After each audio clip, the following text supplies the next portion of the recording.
Welcome back to Edgework on the Hammer Betting Network, a daily live NHL show Monday through Friday, 10:30 a.m. Eastern Time. You can find us on YouTube as Edgework. You can find us on Twitter at Edgework Show, and you can find the episodes back in podcast form on all podcasting platforms as Edgework as well.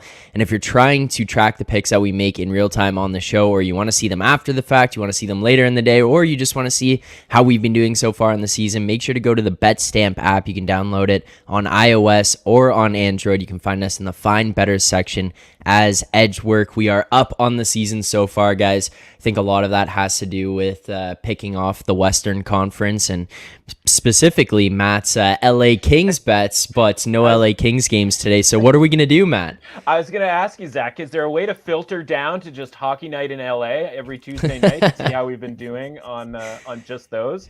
But no, it was a little early edition of hockey night in LA last night. So hopefully everybody was on the Kings for a relatively easy victory. A lot of easy victories in the NHL last night. A lot of easy victories in sports last night as the NHL mirroring Georgia TCU with 3 shutouts and a pretty convincing Kings victory. So yeah, I'm lost, man. I don't know what I'm going to do for Tuesday if I don't have the Kings to rely on to to at least have a pick. Whether they win or lose is a completely different story.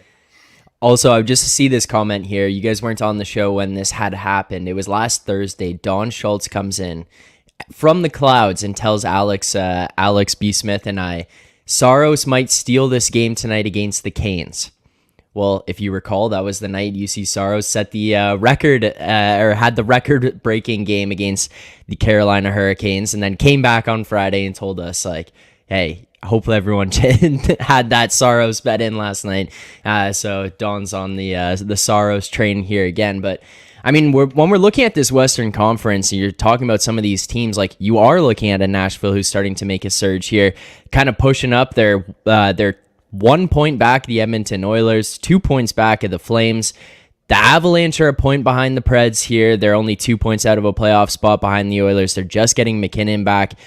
Alex, what do you make of the Western Conference playoffs, playoff picture as it stands right now? Because you're looking at some of these teams that you'd probably expect a team with Connor McDavid and Leon Draisaitl to be firmly in a playoff spot. They're not. They're kind of hanging around on the outside as of right now, and they're looking at teams behind them who, hey, maybe a team like a Nashville, a St. Louis, they're not the greatest teams. You'd think maybe they're going to start to fall off based on how their seasons have gone, but now they're starting to push up and make a bit of a chase on you. And now Colorado, a team you probably thought would be ahead, they fall back because of injuries. They're getting some guys back, and they're starting to close. Like, if you're a team like Edmonton, how big of a panic are you in right now?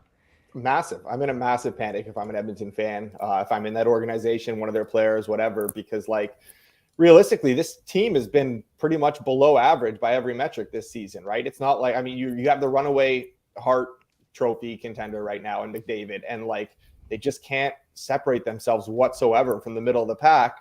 They've been below average this season, expected goal share.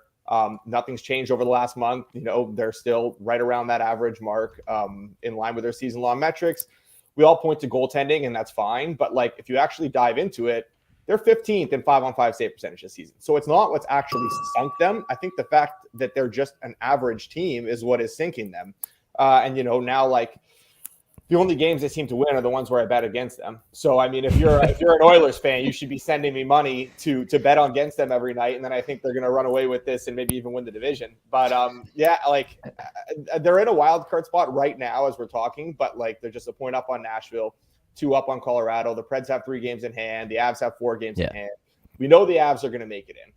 Obviously, the Oilers have a game breaker or a couple of game breakers in, McDavid and Draisaitl, but the Preds have that goaltending aspect that could, potentially help them get into the playoffs over a team like Edmonton. But realistically, Colorado's taking that last wildcard spot, or they're, moving into the top 3 division, whatever. So the Oilers are basically going to have to either catch the Flames or catch the Kraken. They're not going to catch the Flames if we're looking at any metrics you want to look at. There's just no way that's happening. The Kraken have built quite a lead over them. It would your Hackstall, there you go. He's right there right now. I don't see how they catch the Kraken. They're, I think, 5 points back. I think they played 3 more games or something like that. So this is like desperate times for Edmonton, and they need something to change quickly. I don't know what that is. You're not going to change goaltending middle of the season. They don't have cap flexibility to do much there. So yeah, I mean, if I'm an Oilers fan right now, I'm really concerned. And just like from a neutral perspective, I think that they are absolutely missing out on the playoffs this year. Yeah, it's fun for me to watch Edmonton as it is right now, especially as they continue to pick up former Leafs, and in the summer the conversation, just as a Leafs fan at least, this is complete biased on it, but it's fun to watch McDavid put up 77 points through 42 games. This guy's going to go and have an insane season. He's going to be the front runner for basically every single award that there is, and your team can barely make the playoffs. So just having to have dealt with Oilers fans, and on one of the other shows that I do, with Oilers fans coming into the comments telling us how bad we are, and then to watch this go on, and you're just picking off former Leafs. So there you go. That's Leafs fans. You know, misery loves company, right? So they get exactly. This is their annual like December, January victory lap, and then I want to see McDavid score 250 points.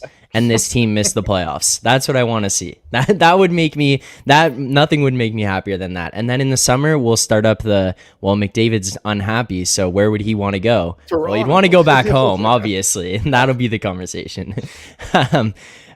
Todd, when you're looking at this Western Conference as it stands right now, though, is there any team that you'd kind of look at that's lower down? I mean, obviously, we're talking about Colorado that could likely jump in there, but is there another team, maybe a St. Louis and Nashville, that might catch your eye and say, like, hey, that team could also jump in there? It would be Nashville. I guess I don't really like St. Louis, and with the injuries, and they're going to sell at the deadline, I just think they're kind of like a dead team walking. It'd be Nashville for sure. Like since December 1st, UC Saros leads the league in goal save above expected and game score average for goaltending. And we've seen him, like he did this, I'm pretty sure last year. He started like mediocre for his standards the first few months. And then from January on, he was like the best goalie in the league. And it kind of looks like that's what he's going to be doing again. Yeah, and we got Casey Pearson in the chat here saying, don't mind me, just quickly betting Oilers to miss playoffs.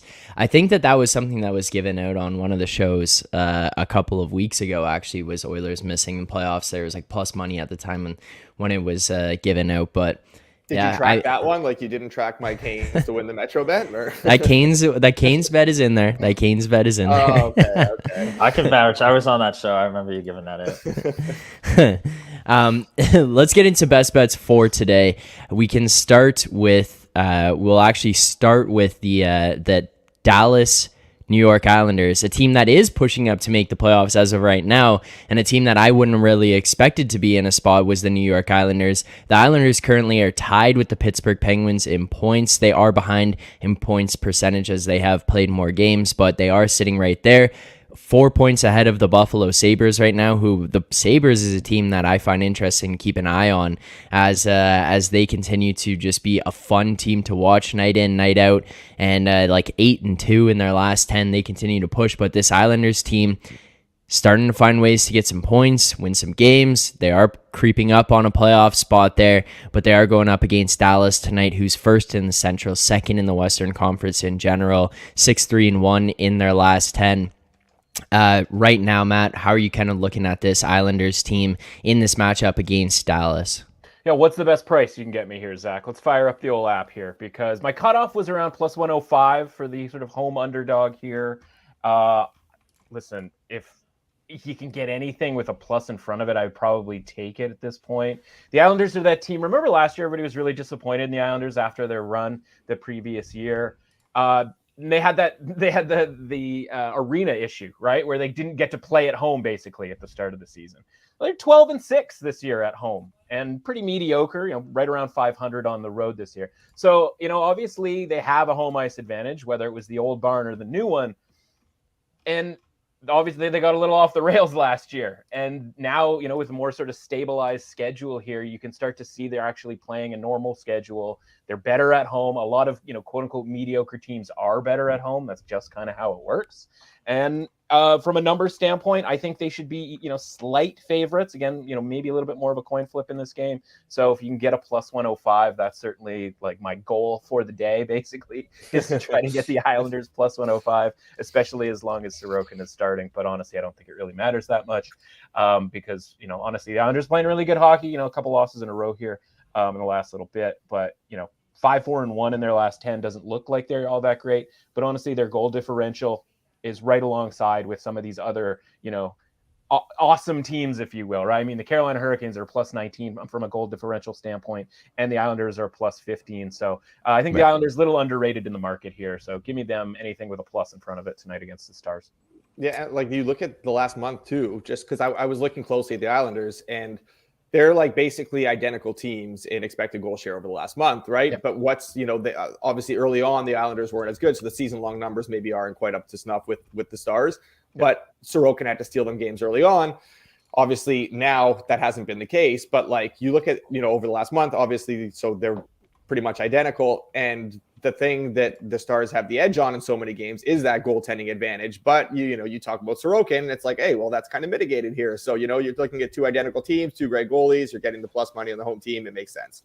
Yeah, and when you move into a new barn, if you will, it doesn't really feel like home yet, right? And so last season, especially when you were up against it from a home road split standpoint at the start of the year, then you get this new arena, and you're like, yeah, I still don't even really know where the washrooms are. And now they actually maybe, potentially feels like home. And so, I think that's reflected in the record here, home versus away. So like I said, getting a little bit of value here with the Islanders. So full bore when it comes to New York tonight. All right. I just was thought of that cheesy Phillips song lyric line, and he says, "A house is not a home. You got to make this place your own." That's what the Islanders have to do. They got to work it in, make it their own at this point. But we got another game here where we have a double best bet, and we had just talked about the Western Conference. So Todd, I'll start with you. What you're seeing in this Colorado-Florida game right now? Florida looks like they're pretty much going to be out of the playoff picture, and if anything, they're going to be helping Moretto get closer and closer to stacking up and grabbing Bedard and Fantilli back to back, and that would be my worst nightmare if I'm going to have to get. It's going to be, I know I'm going to get a call from Moretto when that happens, and it's going to be Bedard and Fantilli jerseys, and they're not going to be ordered to Moretto's house. They're going to be ordered to mine, and they're going to be on Habs jerseys, but that Florida team is dropping out further and further from the picture as we speak. And Colorado, on the other hand, is starting to surge a little bit here, 5-4-1 in their last 10. They are 2 points out of the playoff spot. They're 1 point back of Nashville. They did get McKinnon back here, so they're starting to roll.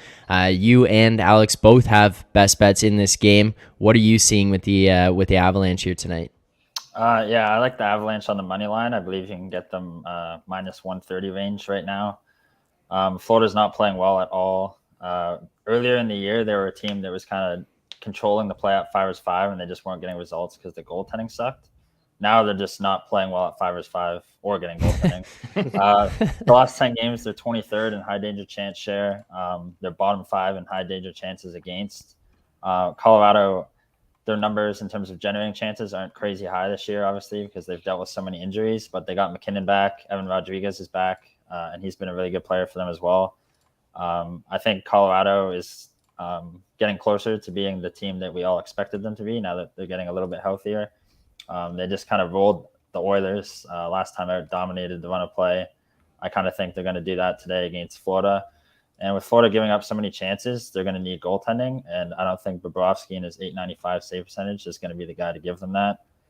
So I like the Avalanche on the money line in this game.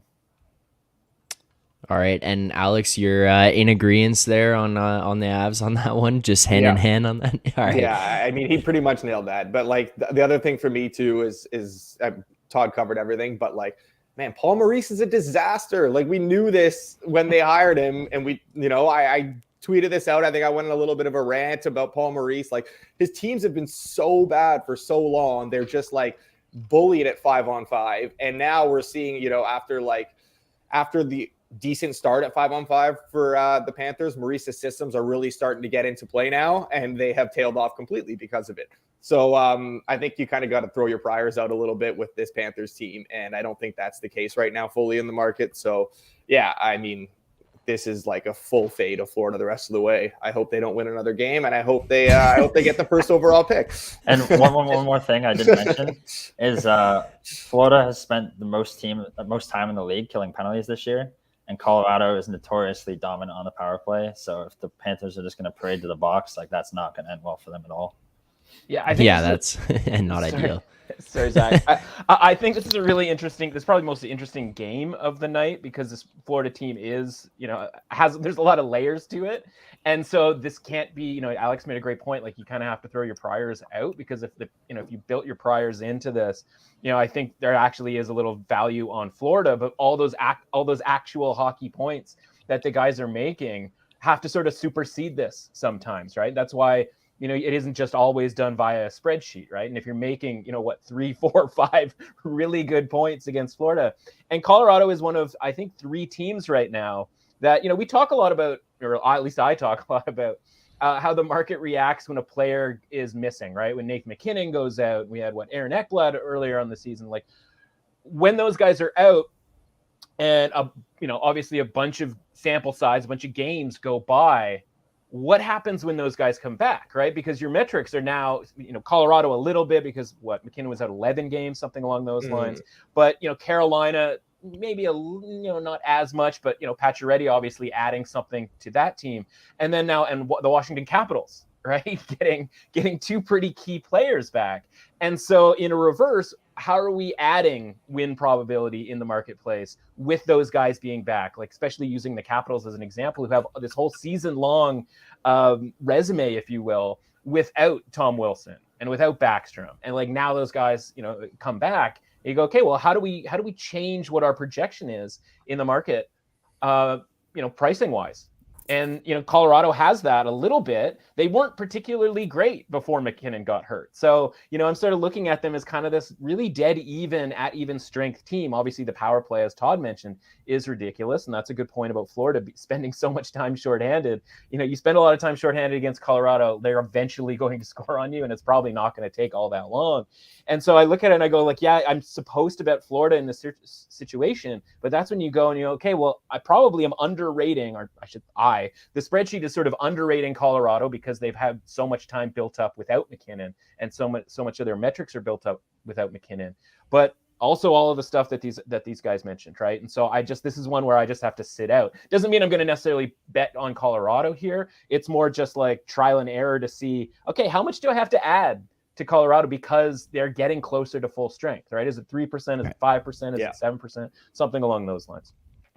Which is crazy too, considering the movement that we saw earlier on. Like we got on one of the shows and we were talking about how there was a 10 to 11 to 15% changes in the lines when he was or was not in. And now you're talking about kind of figuring out where to slot back in with him coming back and some of these other guys. So it is interesting to watch and see how that plays out. But Matt, another game here. We're going to fade Paul Maurice's former team with the Winnipeg Jets. What are you seeing tonight that's making you kind of interested in backing Detroit against Winnipeg? Yeah, honestly, purely a numbers play, and I think I have a pretty good understanding of the Jets. I've been on the Jets when it wasn't particularly popular this season, mostly when they were at home. Now, obviously, they go on the road against Detroit. You're getting what we get, plus 120 into the 120s now for Detroit. Just quickly check what my cutoff was. Yeah, my cutoff was like plus 112. So anything better than that, and I was in on it. Now you're getting into the plus one. Yeah, what do we say? 119, 122. Oh, baby. Yeah. If I can get a plus 122 on the Red Wings, I'd definitely be into that. Again, just strictly a numbers play that, again, I think I have a pretty good rating on these teams. And honestly, when I want to bet on the Jets, or when I show value on the Jets as often as I do, and it goes pretty well, and then it flips where all of a sudden I should be fading the Jets, like, to me, that's actually a pretty good sign that there's been sort of a market perception shift. And that's, where I sort of go, okay, when and how are we going to fade them? Maybe not against the Canucks the other night. The Red Wings, with the Jets on the road in Detroit, is more of an opportunity, I think, to get a little value here on the home team. Look at the forward talent on this Jets roster and the Connor Hellebuck effect. and think about what Paul Maurice did with this team in the last few years. And I'll just leave it at that. I'll just leave it at that. Paul Maurice. Well, here's the thing. Paul Maurice right now, 33-1 to win Coach of the Year. Dave Haxtell, still 20-1 to win Coach of the Year. One of these two things, right, does not go with the other. Kraken play tonight. I don't necessarily have anything on the Kraken. Does anybody else does? Honestly, I'd be closer to betting Buffalo than I would be the Kraken. But the Kraken are absolutely housing people. And I know, Zach, you've got the clip ready of me talking about the Canadian swing that they were going to do. Go ahead and fire that clip off for everybody. No, you don't have that? Okay, fair enough. We didn't talk about this beforehand. But yeah, I mean, they literally just walked through Canada and trounced everybody in sight. So you can still get your guy, my guy, Haxtell, for 20-1 to win the Coach of the Year. Eventually, we're going to all realize that what he's done in Seattle is the most impressive coaching job this season, with all due respect to some of the front runners. Maurice might be a threat to my Boudreaux first coach fired. If you come into some money and buy the Florida Panthers, that would be our first indication. Well, no, then I'll give him an extension, at least until the end of the, make sure he's in there for the end of the year. That's a good point. Yeah. Yeah, you get those new guys in there and they close out the year, and it's good morale, good vibes. All of a sudden the team's like winning some games. They're not going to be good, they're not going to be in a playoff spot, but they're all of a sudden winning some games, and Moretto's just standing there like old man yelling at cloud. Imagine the Habs get a top 5 pick for Ben Sherratt, though. That's the dream. Yeah, I mean, yeah. Big yikes. I was all over that when I thought Florida was going to be good, and now that Florida's not good, that trade looks even worse. They must not have known they were going to hire Paul Maurice when they decided not to. Yeah, that was the problem. Yeah. All right, Moretto, what are you seeing tonight between these two teams that are going to be in competition with your Montreal Canadiens for that pick for Connor Bedard and Adam Fantilli, I guess, at this point, because as we know, you're going to double up and get 1 and 2. But San Jose, Arizona facing off. No guarantee on who's going to be in net as of right now for San Jose. Neither of these teams are that great. They're both kind of in the battle for the Bedard sweepstakes, and you're backing the Sharks here tonight. Why is that? Yeah. First, I just want to get into this little stat here that is very arbitrary and has nothing to do with the actual game, but Coyotes have played 39 games this season. I just found this so weird when I was going through their schedule. They played 39 games this season, 25 of them versus the Eastern Conference and only 14 versus the West, which is incredibly strange. They're 11-12-2 against the East. Pretty respectable considering the East has dominated the West this season, and 2-9-3 against the West. So has not gone that well for them. What does that have to do with tonight's game? Absolutely nothing. But if you look at the last month, from December 10th or so to January 9th, the Sharks are 3-5-3, not great. Worse than the Coyotes record, 5-8-1. But over that same span, the Sharks are 5th in the NHL in expected goal share at 5-on-5. So they're playing very good hockey. Goaltending has just absolutely sewered them. They're dead last in 5-on-5 save percentage by a decent margin. So you're just essentially hoping for a little bit of positive regression at one point. It should come. Obviously, there was an injury to Reimer there at one point, which also hurt that. But he's back, not playing great. Definitely playing a lot better than Kakinen, so you kind of want to hope and pray that Reimer starts here. But yeah, I just think that, this is just a significantly better team despite their record that's just sort of been tanked by goaltending. You have to hope that we get a little positive regression soon. Hopefully that comes tonight against the Coyotes team that does not have much offensive firepower. I just think we're getting a little bit of a discount. And most importantly, hopefully this is a 3-point game. We need an overtime or shootout here. Get the Coyotes and the Sharks some points here to start catching Montreal. All right, fair enough. And, what a depressing scoreboard watch. I know. Right now. I have a bet on the Sharks, and I'm like cheering for overtime. Like, come on, tie it up, Arizona. Saddest, earliest scoreboard watch in the history of hockey fandom. Yeah. And Dalton Schultz here asking about Calgary, St. Louis. Todd, you're looking at that game between these two teams. Calgary right now holding the first wildcard spot. They are, as we've talked about, 1 point up on Edmonton. They're 6-2-2 in their last 10. They've been starting to kind of click a little bit more, figure some things out. And St. Louis, on the other hand, as kind of I had even asked you earlier on, they're not yet out of this one, as weird as it is, and even dealing with some of these injuries, but they are tied with the Avalanche in points. They have played 3 more games than the Avs to this point, but what do you like in this Calgary-St. Louis game tonight? I really like the Flames in regulation.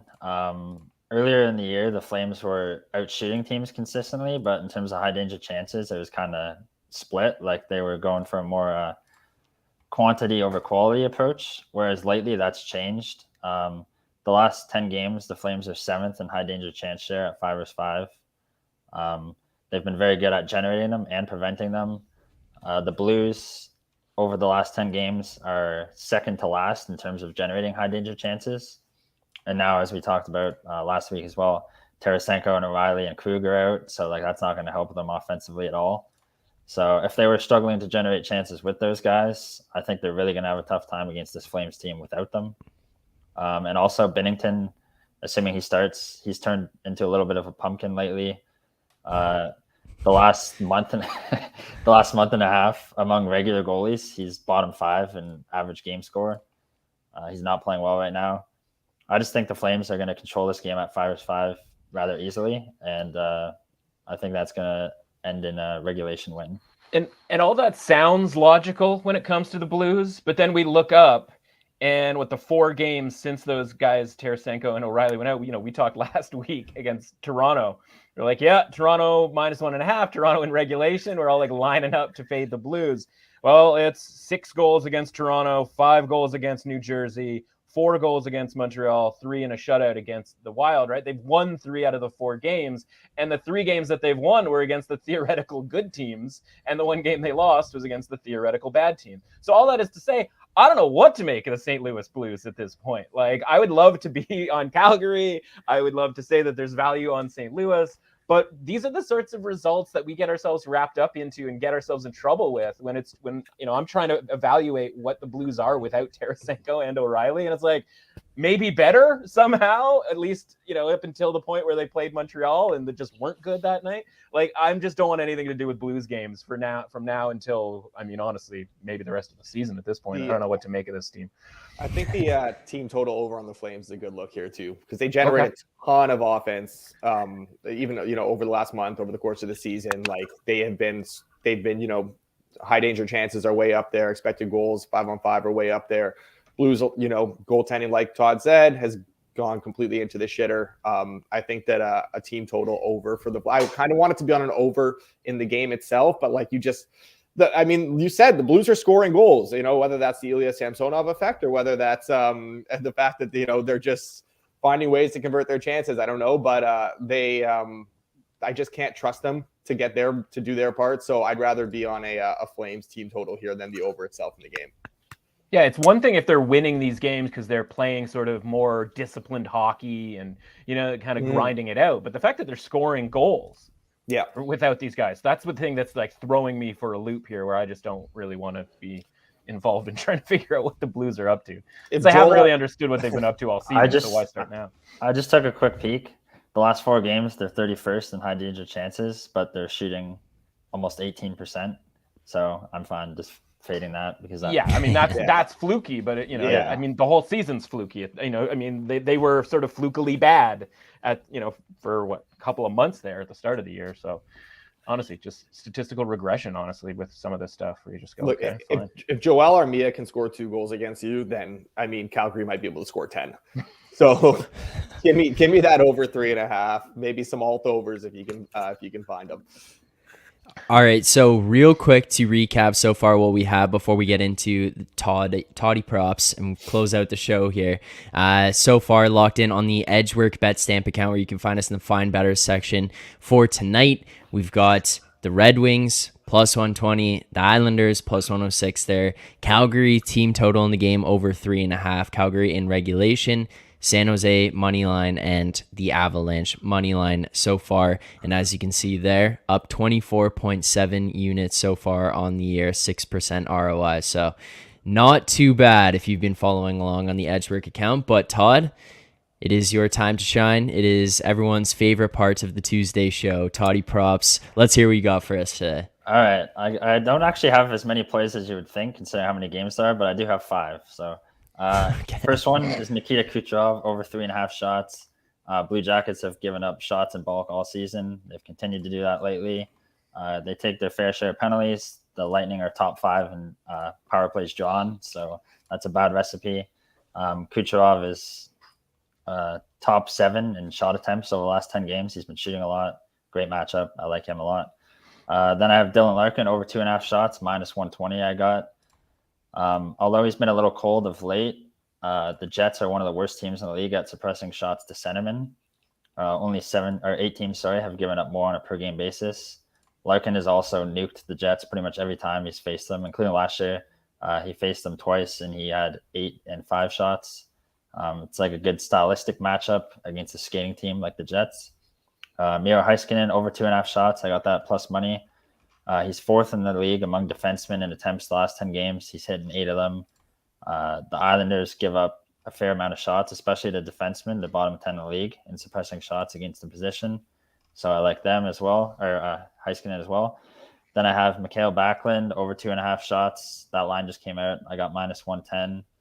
He leads the Flames in attempts and shots on goal the last 10 games. He's hitting, like he's outpacing Kadri, whose line is always 3.5, and Backlund's at 2.5. Also, the Blues are another team that gives up a lot of shots to center. So I like Backlund there. And last but not least, I have Timo Meier over 4.5. I play him pretty much any game, unless it's against like Carolina, New Jersey, Seattle, one of those teams that doesn't give up shots. He just attempts so many. He's the focal point on the power play. He's the focal point at even strength. And the Coyotes give up a lot of shots, obviously. So I like him as well. Yeah, and on Friday, Todd popped into the chat on the Friday live show and told us Timo Meier over 4.5 shots on goal was his best bet for the night. And Timo Meier put up 10 shots on goal and scored 2 goals in that game. So there you had it. Todd came in with the over 4.5, and we gave out anytime goal scorer Timo Meier for that night. So those are ours. Are there any remaining best bets for anyone that hasn't been discussed for today? I'm super close on the Wild. I don't know if you fire up the app here, if there's anything better than +128. Available on the Wild. I think the best that I saw in my perusing this morning was 126 on Minnesota. So I'm pretty, I mean, there's a little 130 over at the Superbook. I don't think I'm hopping on a plane for that. So, as much as I like the Wild, let's not get crazy here. So I'm close on the Wild. The other one, and just sort of worth noting because Alex is, keeping his eye on the scoreboard here, the Columbus Blue Jackets are so bad that we got -400 on Tampa tonight. And my numbers are actually okay with a bet on the Tampa Bay Lightning at a -400 price, which I think is why it's gone up to -420, -4, but there's some 445s up there. That's too high. But in the opener last night, it opened at Pinnacle at -396, or at least that's when I wrote it down. And my numbers are that's a viable bet. Now, personally, I'm never, ever, ever betting a -400 money line, but it's just worth noting that in actuality, Columbus is that bad that even the numbers suggest that that's a fair bet to make, even though I don't want anything to do with it. Yeah, and Elvis is starting too. I saw that was confirmed, and he's dead last in the league in goals saved above expected. So he's been horrible. Yeah, and that's honestly so worth bad. Shooting it up to 450 just on that news alone. But yeah, they're a real threat to finish below the Habs. I think that's pretty much set in stone at this point. The Blue Jackets are on the do not bet list, and -400 is on the do not bet list. So those two things cancel each other out. So you can not pay attention to that game if you'd like. Oh, we lost Zach. All right. Well, I think we're done here anyways. So that's a pretty good sign. Yeah. No, that's a sign off. All right. Edgework. Tune in tomorrow. See you guys. Thanks, guys. See you guys. Bye, guys.